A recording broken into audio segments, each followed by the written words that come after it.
반갑습니다. 황성수입니다. 오늘은 에너지 투자가 증가하면서 수혜가 기대되는 피팅 산업에 대한 탐방 정보를 전해드리겠습니다. 먼저 피팅은 관이음쇠인데요. 다양한 크기와 형태를 가지고 있습니다.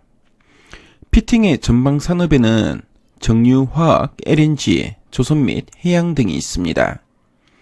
이들 산업은 액체와 기체 수송 시에 대형 관을 통해서 수송하는데요.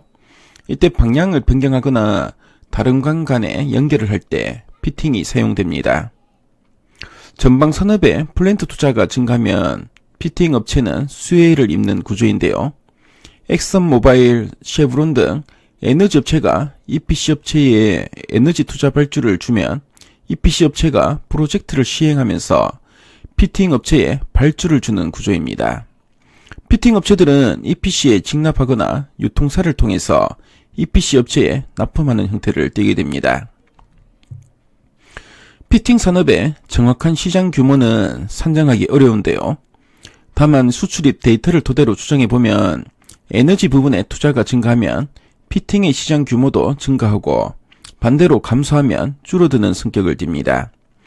피팅의 사이클은 장기 사이클로 보면 약 10년 단위 주기의 상승과 하락 사이클을 보였는데요. 2004년부터 2014년까지 약 10년간 상승 흐름을 보였고요. 이후 공급 과잉에 따라서 2014년부터 2021년까지 8년간의 하락 사이클을 겪었습니다. 현재는 에너지 부분의 수요가 공급보다 많은 구간으로 에너지 부분의 투자 체계에 따른 피팅 산업의 수혜가 전망됩니다. 현재는 재차 상승 사이클에 위치한 국면이라고 판단됩니다. 한편 최근 유럽의 가스 가격은 고점 대비 절반 수준으로 급락했는데요. 유럽의 가스 재고 수준도 지난 평균 5년치를 상회하는 높은 수준을 유지하고 있습니다. 유럽의 가스 대란은 예상과 달리 큰 위기 없이 지나갔다고 할 수 있는데요. 가스 가격의 하락은 에너지 위기 해소라는 판단하에 피팅 업체들의 피크아웃 우려가 이어졌었습니다. 하지만 유럽 가스 시장의 구조적인 문제는 해소되지 않았다고 보여지는데요.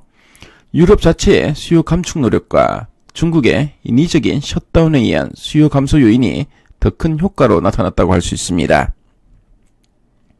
2023년 올해에는 어떻게 될지 궁금증이 생기게 되는데요. 올해는 LNG 시장의 큰 손인 중국의 리오프닝이 예상되어 있습니다. 그리고 유럽은 올해는 더 전격적으로 러시아로 공급받던 가스 물량을 줄일 예정인데요. 다가오는 올해 겨울도 따뜻할지는 불확실한 상황입니다. 유럽의 현재 상황이 위기에 취약한 상황이라는 점은 변한 바가 없는데요. 유럽이 러시아의 가스를 지난해 수입 물량의 50%에서 100% 대체한다고 했을 때 올해 가스 시장은 초과 수요가 예상됩니다.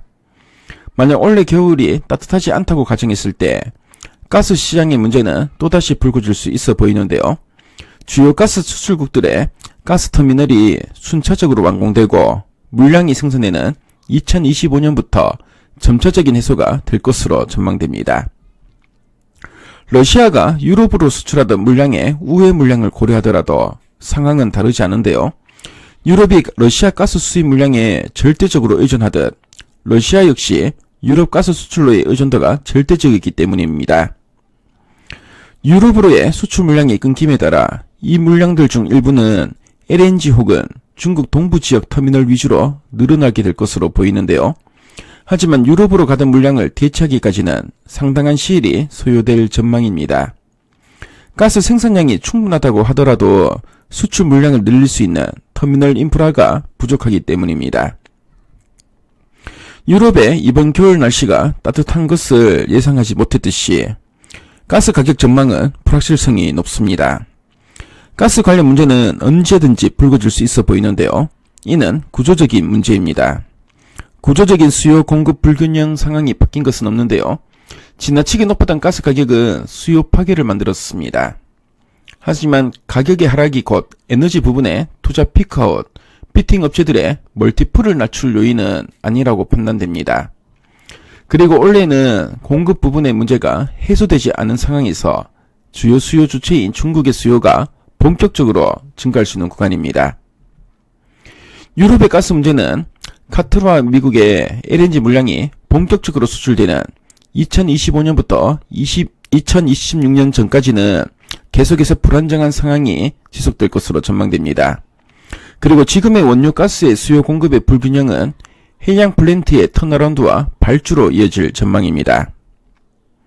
이런 에너지의 부족 구간 속에서 해양 플랜트는 드릴십을 필두로 턴어라운드 진행 중인데요. 국내 조선사 드릴십 재고는 8척에서 3척으로 감소했고요. 올해에도 추가적인 감소가 예상됩니다. 해양 플랜트는 플랜트를 인도받아서 실제 생산 물량이 나오기까지 최소 3년 이상의 시간이 소요되는데요. 생산까지 시일이 오래 걸림에도 신규 프로젝트들의 투자가 일어나고 있다는 것은 곧 에너지 문제가 장기화됨을 인지하고 있음을 뜻합니다. 가스 부분 해양 플랜트의 경우 개조 부분을 제외하면 전 세계적으로 4건의 프로젝트가 시행되었는데요. 이 중 3개는 삼성중공업이, 1개는 대우조선해양이 수주받은 바 있습니다.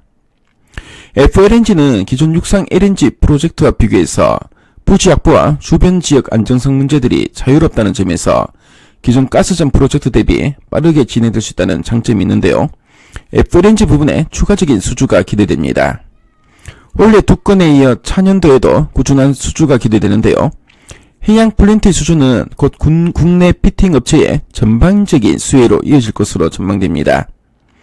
해양 플랜트 부분에 매출 노출도가 있는 태광과 성강밴드, 하이로코리아에 대한 관심이 필요해 보입니다. 먼저 태광은 올 한해 수주가 활발하게 진행될 전망입니다. 카타르 2차 발주와 에스오일 샤인 프로젝트 등 굵직한 프로젝트가 기다리고 있는데요. 불황을 지나오면서 전체 피팅 사업자들의 캐파가 축소되었습니다. 여전히 공급자 우위 시장이 지속되면서 두 자릿수 이상의 마진을 유지할 것으로 전망됩니다. 다음으로 성강밴드와 관련해서 살펴보겠습니다. 주요 가스 생산 지역에서 유럽으로의 LNG 평균 수송 일수는 북미가 15일, 남미는 20일, 중동은 16일, 아프리카는 12일 정도 걸립니다. 지리적 이점을 보유한 미국은 셰일 가스를 기반으로 풍부한 가스 자원을 보이는데요. LNG 시장 내에서 주도적인 국가로 거듭날 전망입니다. 성강밴드의 경우 미주양 노출도가 높은데요. 아직까지 미주 에너지 업체들의 가시적인 투자 재개 움직임이 나타나지 않고 있지만 변화 가능성이 높다고 판단됩니다. 기대감은 여전히 유효해 보입니다. 마지막으로 하이로코리아는 국내 피팅 업체 중 해양 플랜트 단일 노출도가 20에서 25%로 가장 높습니다. 국내 조선업체들의 FLNG 등 해양 플랜트 수주에 따라 가장 높은 수혜 강도가 기대됩니다. 올해 2건의 물량 수주 이후 꾸준한 물량 수주가 기대되고 있습니다. 피팅 산업에 대한 탐방 정보를 말씀드렸는데요. 지금까지 황성수였습니다.